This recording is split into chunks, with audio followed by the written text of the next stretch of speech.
Ek lees iets wat 'n man geskryf het vanmôre, ek dink dit is Reinhard Bonke. En toe ek dit lees, toe besef ek, maar ek stem met dit 100% saam. Hy sê, almal roep vir herlewing. Maar eintlik moet ek in myself herlewing kry. Ons maak baie keer van die groot God ons diensknegt om ons kerk te kom sien met herlewing, sodat meer mense kan wees. Dis eintlik vir onsself. Ons wil die Here gebruik om ons gemeente suksesvol te maak. En dit is heeltemal verkeerd. Eintlik moet ons as 'n gemeente onsself so reg kry dat ons vir die Here 'n eer kan wees as ons bymekaar kom. Die Here moet geloof en prys kan word deur dit wat in ons is. Ek moet in my lewe vir myself herlewing kry. Ek soek dit elke dag en ek vat dit, vanmôre vat ek dit in my lewe. Wil jy dit vanmôre 'n bietjie vat vir jouself? Sê ek begin vandag in my lewe 'n herlewing. Is jy reg, Lukie? Lyk so. Ek sien haar gesig, ons 'n blik. Is mooi my broer, hoor. Halleluja. Maar dis nie waaroor ek vanmôre met u wil praat uit die woord uit nie. Dis net 'n gedagte wat my getref het vanmôre. En ek is dankbaar vir dit.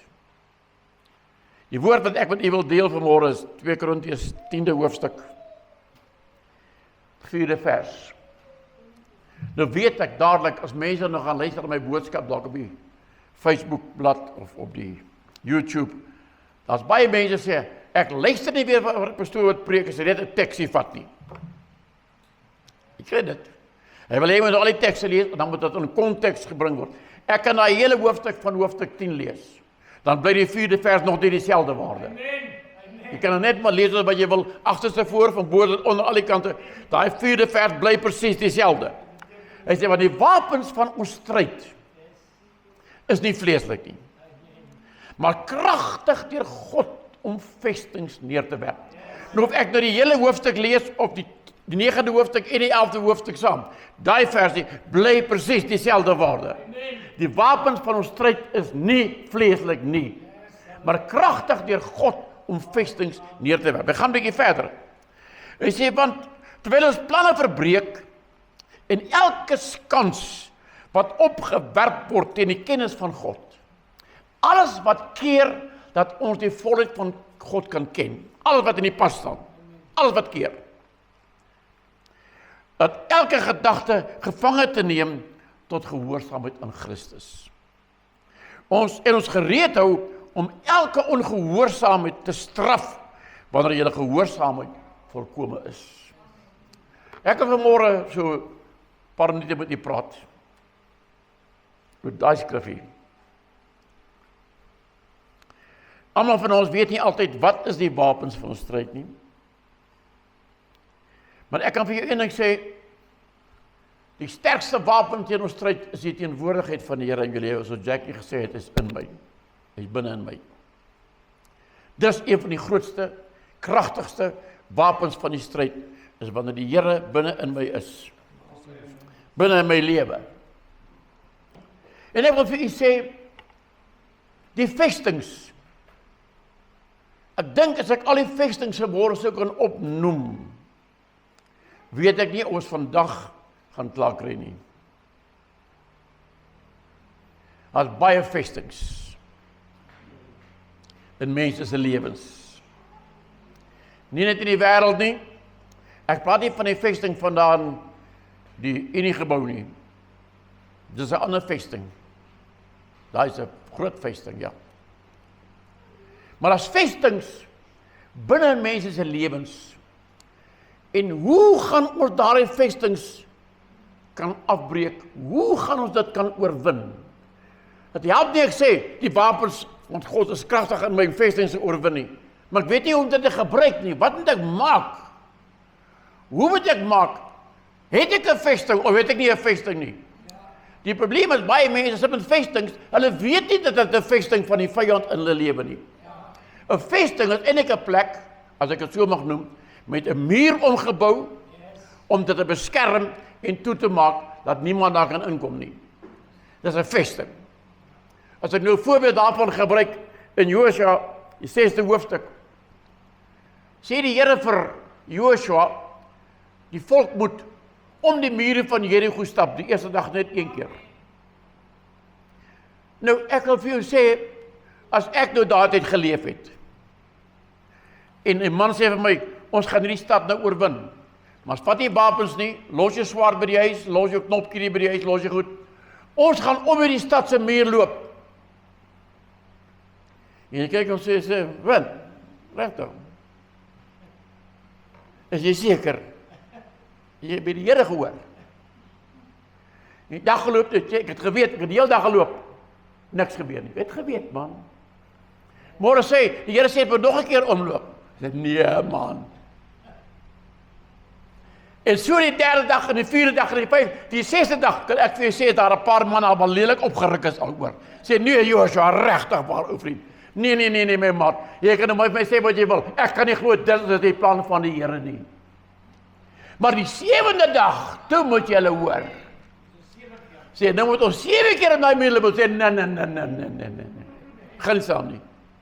Sê nie saam gaan jy uitgejaag word nie, hoor. Jy gaan nie bly in Kanaan nie. Jy het 'n prys om te betaal as jy in Kanaan wil bly, jy moet gehoorsaam wees. Want dis die sleutel van daai geskrifgie. Gaan oor gehoorsaamheid aan die woord wat God gee. En weet jy, dat een van die grootste vestings wat ons in ons lewens het, is ongehoorsaam aan die woord van die Here. Nou sit jy met 'n vesting en sê, ag wel pastoor, iemand het op my gebid en daar het op my geprofeteer en ek het al vas en gebid, maar wat, ek kom nie reg nie. Ek kry nie oorwinning nie. Die Here het my nog nie verlos nie. Die Here gaan jou nie verlos nie, tot jy gehoorsaam word aan die woord van die Here. Gehoorsaamheid is die sleutel vir dit. En ek kan vandag vir u sê, daar's baie vestings in mense se lewens, hoor. So 'n paar van hulle net opnoem en dan wil ek 'n paar van die ander dinge ook opnoem. Die oorwinningspaaie ook opnoem. Weet jy, hoeveel mooi kinders van die Here sit met 'n kordiemeur? Ek was een wat hulle hoor. Partykeer wil hy nog weer is, dat sê ek, byk Satan, ek gaan nie by my werk nie. Ek moes gaan, dat iemand vir my moet bid. Die pastoor het my gesê, jy moet kom, jy kan nie bediening toe gaan met daai meer van jou nie. Dink ek het jy al vertel. En het aangehou, en na 'n paar maande sê ek, alright, ek sal kom, dan bid jy nou met my. Jy moet so self sien, ek het nie 'n duiwel nie, man, wat is dit met jou? Ek gaan sit iemand daar op die bank, lekker. Hy bid in 'n kamer later, loop daai bid, kom hy daar, bid hy so om die bank, hy loop, bid hy in tale, gaan hy weer daar in daai kamer in. En ek voel nadat ek vir al vaker, dan sit nou lank hier so. En die volgende oor kom hy by daai deur, hy sê, Satan, toe trek my hele lyf so mekaar. My voet het bo die bank, my mond is skeef, my oë kan ek nie oopmaak nie, maar my verstand is helder, ek sê vir myself, ek hoop hierdie perd kry my weer reg, want hoe gaan ek, as ek so bly, wat gaan op my bord? Toe ek nie net meer nie, meer as dit hoor. Die Here het hom die sleutel gegee van die meer, om in te kom in my geestelike vestings in. En toe hy sleutel oopmaak, toe kom daar baie goed uit. Ek kan al nie almal onthou nie, want dit is 46 jaar terug, 'n bietjie lank terug. Jy kan ook nie al die duiwels se name onthou nie, en ek wil hulle ook nie onthou nie. Maar weet jy dat jy meer, het ek geleer, is 'n kragtige vesting van die Here. Jy meer veroorsaak soveel huweliksprobleme as wat jy nie kan tel nie. Nie baie wat nou amen sê, dat bang iemand openbaar dalk sy probleem by die huis. Ja, dat is wel waar hoor. Ek praat nie, ek weet ek praat die waarheid. Verslawing. Nie net aan drank of tabak nie, maar verslawing aan gewoontes. Hoekom doen jy dit? Ek doen dit omdat ek gewoond is om dit so te doen. Pastoor, ek is nie gewoond in die kerk, dat jy koortjies sing, dan stop jy, dan moet iemand getuig eers weer nie. Dan sing jy weer 'n kootjie, dan moet daar iemand weer kom praat nie. As ken nie die kerk so nie, wat gaan met jou aan? Die gewoonte werk nie so nie. Die gewoonte is, ons bid mooi saam, van jantjies aan, dan bid die pastoor mooi. Of jy vra iemand in die gemeente wat mooi kan bid om te bid. Dit is die gewoonte. Daarna sing ons 'n paar kootjies. Maar nie te veel ook nie, nie te lank nie. Jy sing het ook nie stop en die Here prys tussen nie. Jy moet hom sing aan mekaar, as jy klaar. Daar moet niks gebeur nie. Daar moet nie iets gebeur nie, pastoor. Ons wil nie sulke goed hê nie. Want as ons gewoonte ons wil hom so hê. Ons hou van kerk so. Kerkgodsdienst werk so. Is 'n vesting. Wat ek vanmôre vir u sê, het tyd geword dat ek en u daardie vesting van tradisionele kerk hou uit ons lewe uitkry. Regtig waar. Ek bedoel dit hoor. Ek bedoel dit uit my hart uit.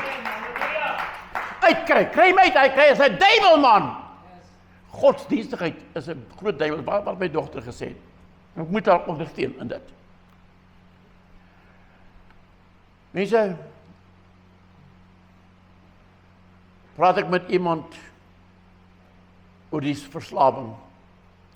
Sê, ag pastoor, ek probeer my bes, maar die Here het my nog nie verlos nie. Ek het die Here gevra. Hy het nie vir my gedoen wat ek vir hom gesê het hy moet doen nie. Ek het vir hom gesê, verlos my, toe verlos hy my nie, nou gaan ek maar aan. Nou skryf jy dit maar af.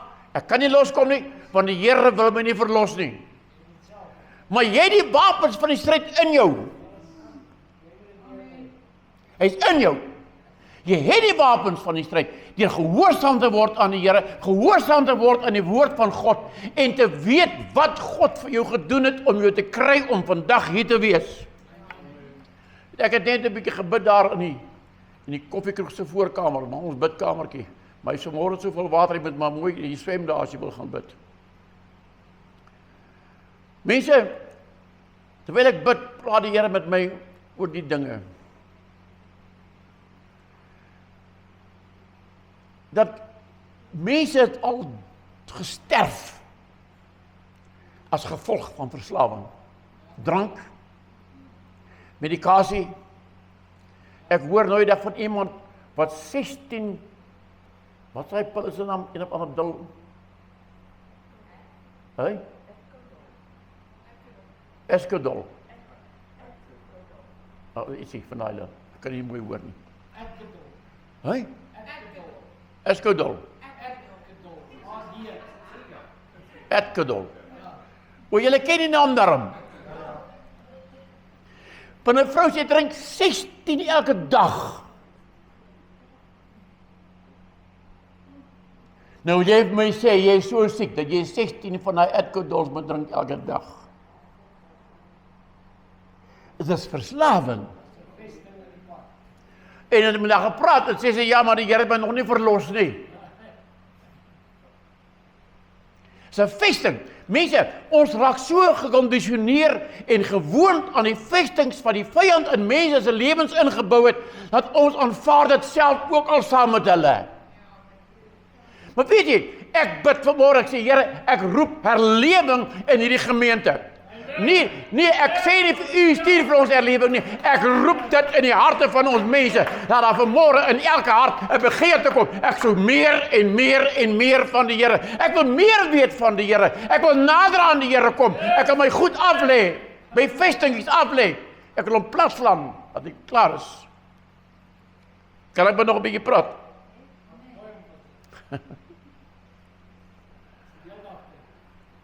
Liefdeloosheid. Jy sien iemand sukkel. Ja, sê, maar kry jammer hoor. Dis my skuld nie. Gelukkig is my skuld dat ek sukkel nie. Draai maar my reg en ek gaan maar aan. Ek het almal right. I mean myself, ons is reg. Daar wat sukkel maar. Ek hoop nie jy suffer te veel nie, hoor. Is 'n vesting van die vyand. Weet jy, daar's kinders van die Here in kerke vandag in Witbank, wat nie eers meer die geld het vir brandstof om kerk toe te gaan nie. Hy kan nie. Daar's vandag mense in Witbank wat in omstandighede lewe Hy het al verlief geneem met daardie omstandighede. Want niemand gee dan om nie. Die een het die liefdadigheid nie, en die ander een is 'n vraat van liefdadigheid. Ek sukkel, maar niemand wil my help nie. Niemand kry my jammer nie. Dit is presies die ander kant van die liefdadigheid, die ou wat aan die verkeerde kant sit. Hy het net so 'n vesting soos die een wat die liefdadigheid het nie. So ek kan nie regkom nie. Almal weet wat my probleem is. Hulle weet waardeur ek in die lewe gekom het. Maar niemand gee om vir my nie. Ek gooi ook nog maar die tou in, die handdoek in, wat noem hulle dit, gee tou op. Ek kan nie eers met die spreekwoorde reg onthou nie. Ek gee op, ek gee oor nou die slegtigheid, ek kan nie. Is 'n vesting van die duiwel. En die Here wil vanmôre daai vesting uit jou lewe uithaal. As jy net God sal Gees sal toelaat om in jou lewe te werk, kan die Here vanmôre jou hele lewe verander. Halleluja. Ek wil dit noem, ek is bang om dit te noem, maar ek kry baie ras as ek dit doen. Ek noem dit nie, ek wys dit maar.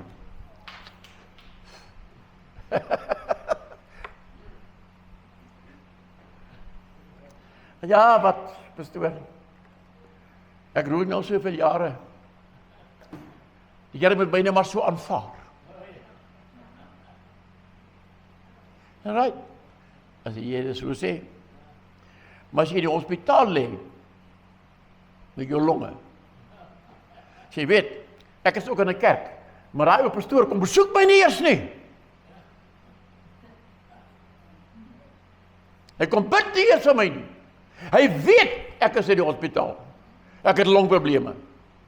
Hy weet dit. Maar hy kom nie eens my bid nie. Nog 'n vesting. Vingerwys na 'n ander ou. Sy ander ou is 'n fout. Weet jy, ek wil vir u sê, Adam. As Adam nie die fout gemaak het wat hy gemaak het nie, so die hele Israel se loopbaan vorentoe beter geloop het. Adam het die vrug geëet. En die Here vir hom sê, jy moes dit nie geëet het, en sê, maar is die vrou wat u my gegee het, plaas jy gesê, Here, ekskuus, ek het 'n fout gemaak, ek bely dit, vergewe my asseblief. Nee, is die vrou wat u my gegee het. Yes, amen. Is nie ek nie. Gelukkig het die Here my 'n goeie vrou gegee, ek het nie vinger wys na haar nie. Ek kyk, ek my ander pad, liewe suster, voel so skuldig.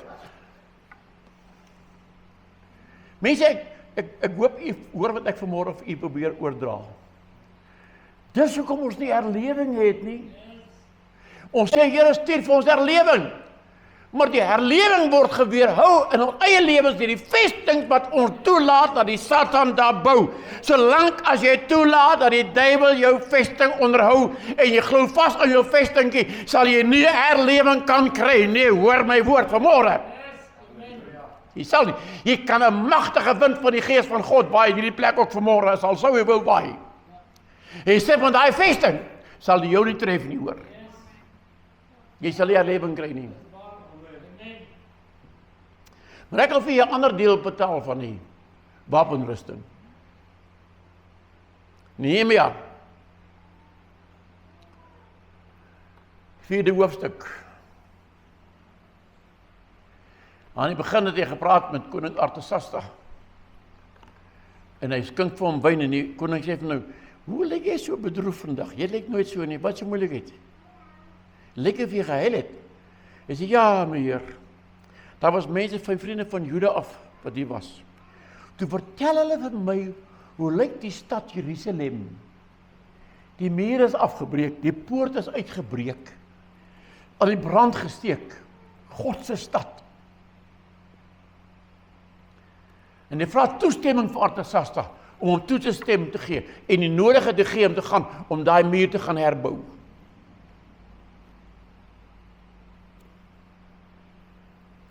Om daai muur te herbou,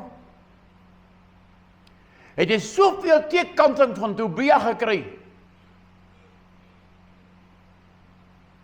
dat hy moes met die een hand bou, met die ander hand die swaard. Hy het die swaard in die sy gehad, en die ander die spies en die swaard in die hand.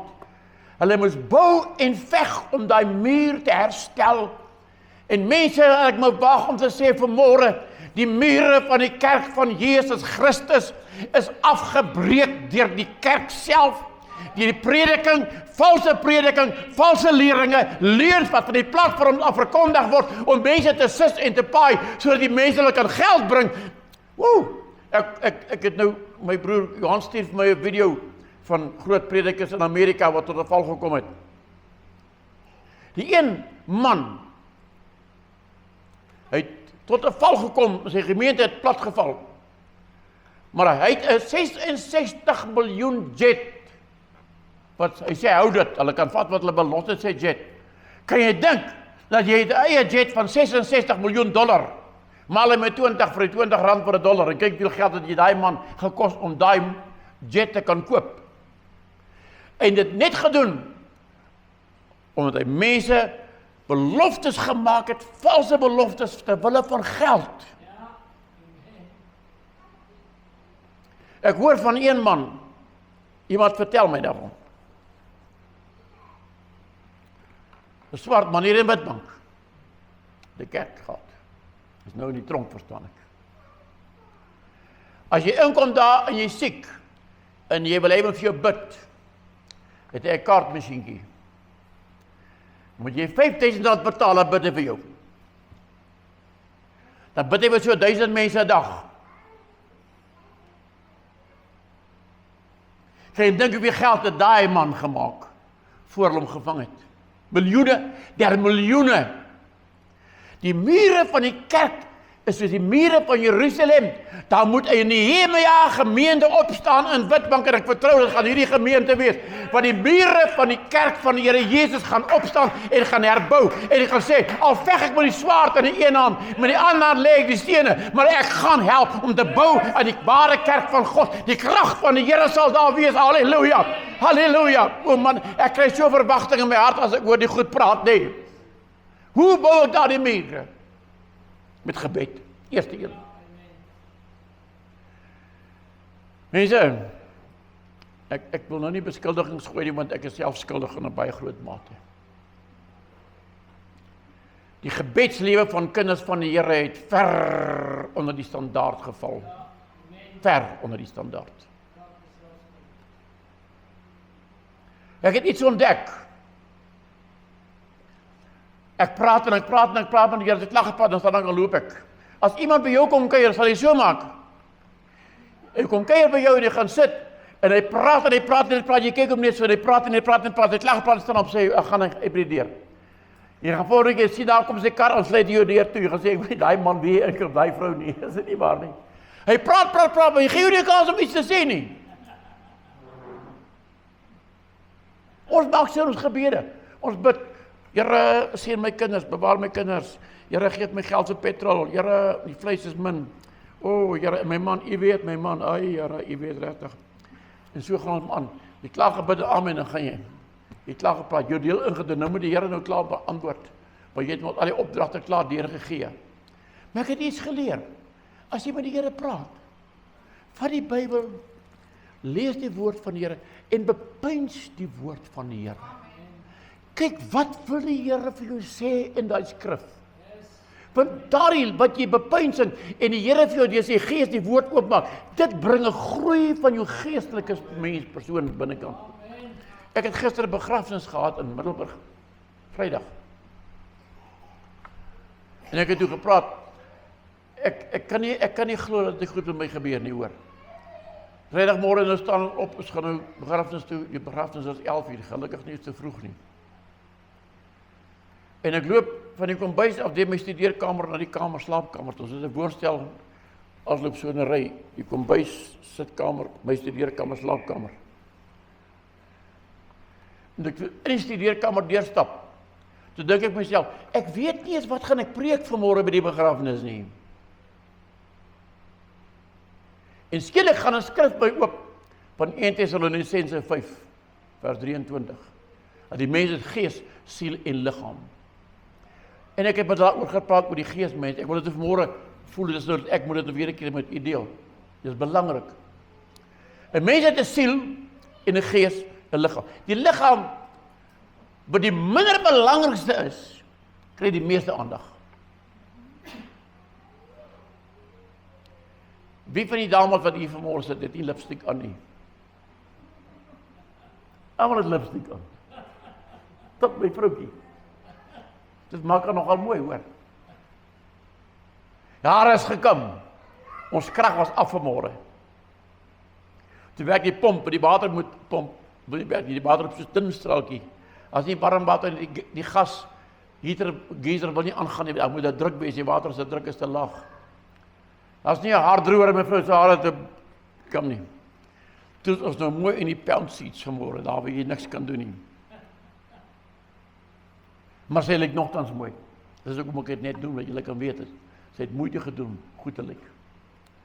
Maar weet jy dat die liggaam is die minder belangrikste, hy is eintlik die slaaf van die geesmens. Weet jy dat jou karakter lê in jou gees, daar's jou karakter. Die invloed na jou karakter kom deur die siel, die wil, emosies en die intellek van die mens. Hierdie is 'n poort, hierdie kop is 'n poort na die gees toe. Iewers in die binnekant is die gees, weet nie waar nie. Dis nie jou hart nie. Maar wat jy inlaat daar, het 'n invloed op jou gees. Boonbehalwe die goed wat jy nog eet en drink, wat invloed op jou liggaam van die vlees ook het. Daarna kyk ons nogal hoor, sê, ek moet nie hierdie goed drink, jy moet uit die vitamine B12 in nie. Ons ken die vitamine, hoor. Ek ken hulle ook, multivitamine. Hoekom? Want dit is goed vir jou liggaam van die vlees. Dan voel ek nie so moeg in die dag nie. En vanaand se gaan slaap, slow mag. Ken jy goed wat ek gebruik dit? Ek sorg vir my liggaam van die vlees. Hy is vir my so belangrik.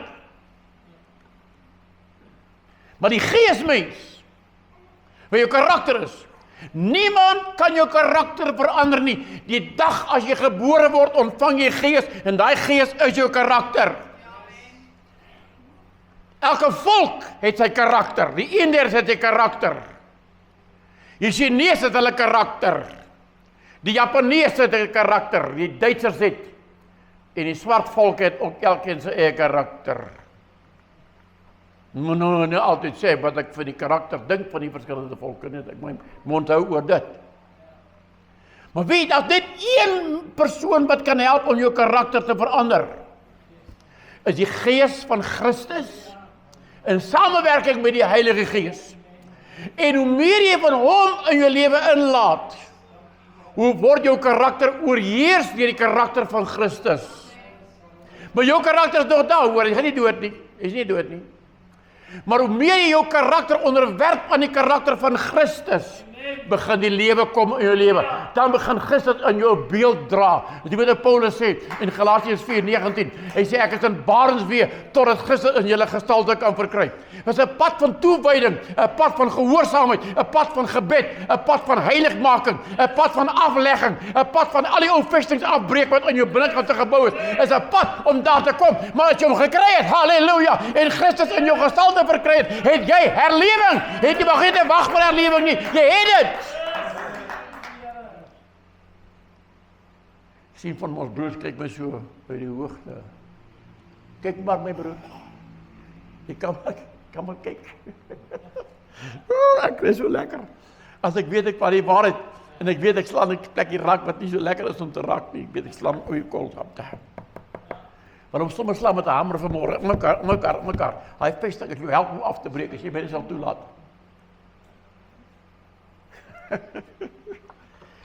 Maar mense, ek glo dat God het bepaal dat ons hierdie gemeente moes begin. Nie uit spyt voel teenoor die ander kerke nie. Nie om van hulle kwaad te praat nie. Maar God het 'n plan wat hy wil doen. Ek het al gedink, Here, dat mense baie jonger as ek, maar as gevolg van die lewe wat hulle geleef het, is hulle vandag lyk hulle ouer as ek. Daar was 'n ou baas daar by die begrafnis. Ek vra vir my oud as jy broer, hy sê 66 was toe. Met die tande in sy mond nie. Maar hy lyk oud, hy lyk by 90. En hy vra my oud as jy pastoor. Ek sê nee, hy sê vir my oud ek is. En ek kyk my net so, Lyk ek vir 'n diep dop gedrink het, ek kyk so. Baie mense se lewenspad vandag is as gevolg van hulle lewe van die verlede. Dis waar hulle sit vandag as gevolg van dit. Maar God wat genadig is, hy is bereid om jou uit te help as jy hom kan vertrou vanmôre. Hy is bereid om jou deur te dra. Hy is bereid as jy gesê, Here, ek wil elke vesting in my lewe afbreek. Ek wil klaarmaak met die sonde. Ek wil klaarmaak met verslawing, klaarmaak met die duiwel, klaarmaak van lieg, klaarmaak van bitterloosheid, klaarmaak van al die goede wat ek altyd so swaar saam dra. My laste wil ek self so koester. Ja, pastoor, jy ken nie my lewe nie, dis ook hoe jy so maklik praat. Jy ken nie my lewe nie. Ek is bly ek ken nie jou lewe nie, want ek sou dalk doodskrik as ek weet wat gaan in jou lewe aan. Maar God wil vanmôre vir jou lewe gee met die wapens van die stryd wat nie vleeslik is nie, maar kragtig deur God om vestings neer te werp. Halleluja. Halleluja. Ek weet dat mense luister na 'n preek. As jy jou baie irriteer, onthou hom. Maar as jy nie baie irriteer nie, maak jy laat jy goed voel, vergeet jy hom lekker. Ek is alright. Ek is alright. Maar ek wil vanmôre vir u vra in hierdie plek. Wees eerlik met jouself. Moenie vir my sê wat jou belewenis is. Ek wil glad nie weet nie. Maar as jy vanmôre eerlik met jouself wil wees en vir jouself sê, Here, ek vat vanmôre my oorwinning. Ek breek hierdie vesting in my lewe af met die krag van die wapens wat U my gee. Want die wapens is nie vleeslik nie, is nie 'n regte mes nie. Moenie jou nek afsny nie. Is nie 'n regte mes nie, is nie 'n regte swaard nie. Is 'n geestelike wapen. Die krag van God is daardie wapen. Wat die Here sê, nader tot my en ek sal tot jou nader. As jy my vra, sal ek dit vir jou gee. Kan ons vanmôre vra? Ek het baie lank gepreek vanmôre.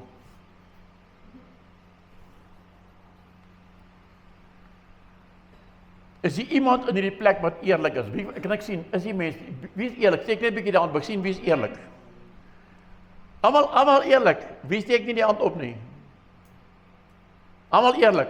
Halleluja. Ja, maar party lieg lekker hoor. As jy eerlik met jouself is, sê ek sit, pastoor, nie vir jou om te weet nie, maar ek sit met 'n vesting in my lewe. En ek wil vanmôre daai vesting neerlê in my lewe. Ek wil die oorwinningslewe smaak. Ek wil smaak hoe voel dit om vry te wees. Ek wil voel hoe smaak dit om oorwinning te hê. Ek wil voel hoe smaak dit om herlewing in myself te hê. Ek wil nie wag vir die wind van die Here om te waai nie. Ek wil herlewing vanmôre in myself kry. Ek wil vandag dit hê. Ek wil dit vandag hê as jy dit wil hê. Saam met my asseblief tog, want ek wil dit ook hê. Is 'n paar eerlike mense, hulle sê nie gejok toe gesê dat is eerlik nie, is 'n paar eerlikes hoor. As jy die oorwinning wil hê, is beskikbaar. Amen. Vir die wat dit wil hê. En ek gaan bid. Hey, ek wil nie dit doen nie. Ja, ek wil nie dit doen. Het is gevaarlik, as mens kan gevaarlike goed bid. Mens kan gevaarlike goed in jou gebed sê. Maar Here, ek sal liewes vir hulle bid. Vir krag. Vir 'n vastigheid in hulle besluitneming. Ek vra vanmôre, Here, dat U Gees, dit wat ek vanmôre oorgedra het, wat U my deur U Gees gegee het, en elke man en vrou se hart sal bevestig. Dat die vanmôre in hierdie kerkgebouetjie, ons nou in is nie 'n kerkgebou nie, maar net 'n saal.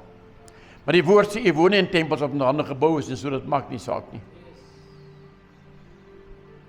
Maar elke man en vrou wat hier staan vanmôre, dat ons vanmôre hier die grootste oorlog-oorwinning behaal in die geskiedenis van Witbank. Al elkeen vanmôre sy vesting in die oë kyk en sê, Satan, ek breek jou stene af.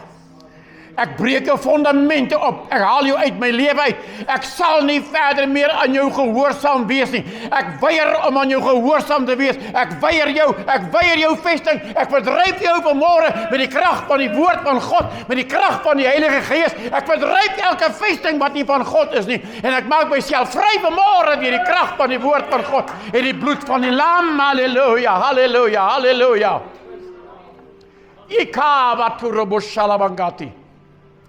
Ek dank U, Here. Ek dank U, Here, vir vrymaking. Vir mense in hierdie plek, vrymaking. Deur die krag van die Gees.